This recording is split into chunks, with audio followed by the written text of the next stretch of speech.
Char kway teow is a stir-fried rice noodles dish from maritime Southeast Asia of southern Chinese origin. In Hokkien, a teow chow char means stir-fried and kway teow refers to flat rice noodles.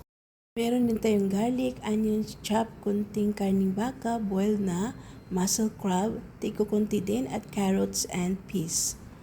So, kung alam mo na luto na ang mga ricado, so pwede mo na ilagay yung kway teow or rice flat noodles.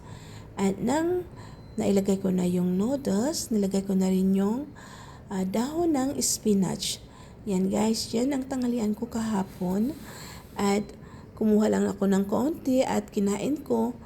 At nang umuwi yung asawa ko, inubos niya lahat. Nasasarapan niya yata siya. First time ko lang nagluto nito kasi hindi ako masyadong noodles na tao. Gusto ko sa akin lang kasi mga rice or fish, veggies like that. Pero try ko naman maiba-iba, di ba? So yan guys, ganyan lang, simple lang siya. At naglagay pala ako ng oyster sauce at saka soy sauce dito. Pwede mo rin siya nang lagyan ng konting sugar kung gusto mo lang. Okay? Yan lang. Masarap yan. Salamat sa panonood. Mabuhay!